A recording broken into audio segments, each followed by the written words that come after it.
এই যে তালের শ্বাস, এই তালের শ্বাসের মধ্যে আল্লাহ কমপক্ষে 7টা রোগের ঔষধ রেখে দিয়েছেন, 7টা রোগের প্রতিষেধক আল্লাহ পাক রেখে দিয়েছেন।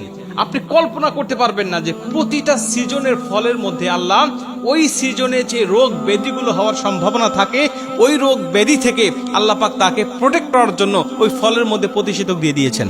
যে সিজনে যে রোগটা বেশি হওয়ার সম্ভাবনা থাকে, আল্লাহ ওই সিজনের ফলের মধ্যে ওই রোগের প্রতিষেধক ঢুকাই দিয়েছেন। আপনি কল্পনা করতে পারবেন না। বিজ্ঞান বলছে, চিকিৎসক বিজ্ঞান বলছে যে যদি কোনো ব্যক্তি এই সিজনাল ফলগুলো নিয়মিত খেতে পারে বা সামান্য পরিমাণে হলেও যদি খেতে পারে, আল্লাহ তারপরে ওই ফল খাওয়ার উসিলায় তাকে ওই সিজনের অসুখ থেকে আল্লাহ পাক তাকে হেফাজত করবে।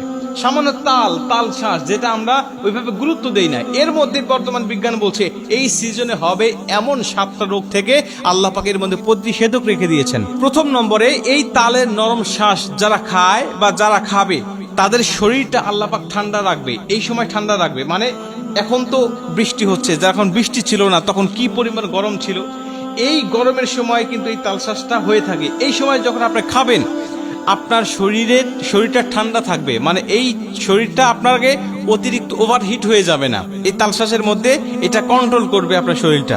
আল্লাহ পাক এই প্রতিষেধক তালশ্বাসের মধ্যে আল্লাহ পাক রেখে দিয়েছেন। 2 নম্বরে, এটা যারা খাবে তাদের পানি শূন্যতা দূর হবে।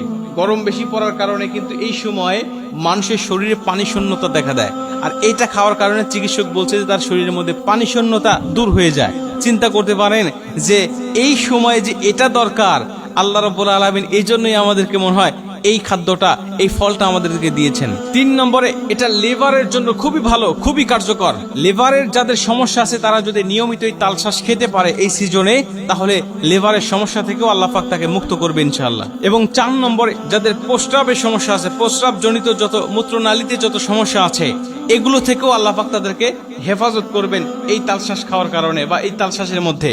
5 নম্বরে, যাদের হজমের সমস্যা আছে, এই হজমের সমস্যাটাও এই তালশ্বাসের মধ্যে আল্লাহ পাক এর প্রতিক্রিয়া, এর প্রতিষেধক কিন্তু রেখে দিয়েছে। অতএব যাদের হজম জনিত সমস্যা আছে তারাও এটা খেতে পারেন। এরপরে 6 নম্বরে, যাদের চর্মরোগ আছে, চর্মরোগ, এই চর্মরোগের প্রতিষেধক হিসেবে এটা কাজ করে। এবং 7 নম্বরে, রোগ প্রতিরোধ ক্ষমতাই তাকে বাড়িয়ে দেয়। মানে আমি যদি এটা খেতে পারি আমার দেহটা রোগ প্রতিরোধ ক্ষমতার জন্য একটা কার্যকারী হয়ে যাবে। তাহলে চিন্তা করেন, আপনি দেখেন যখন শীত আসে তখন কিন্তু মালটা, এরপরে লেবু, এই সমস্ত হয়, কারণ এর মধ্যে রয়েছে ভিটামিন সি। আর শীতের সময় ভিটামিন সি আমাদের ব্যাপক প্রয়োজন হয়।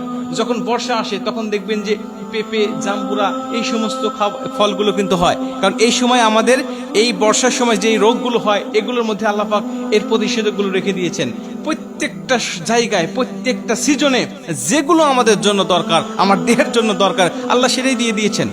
এজন্য আল্লাহ পাকের উপরে আমাদের ভরসা রাখতে হবে, আল্লাহ পাকের উপরে আমাদের মস্তক অবনত রাখতে হবে। সূরা নাহলের 11 নম্বর আয়াতের মধ্যে আল্লাহ পাক বলছেন যে আমি আল্লাহ তোমাদের জন্য এই সমস্ত ফল ফ্রুটগুলো রেখে দিয়েছি, এগুলো আমি আল্লাহ পাকের পক্ষ থেকে তোমাদেরকে রিজিক হিসাবে দিয়েছি, এবং এগুলোর মধ্যে আমি আল্লাহ চিন্তাশীলদের জন্য আমি আল্লাহ পাক নিয়ামত রেখে দিয়েছি।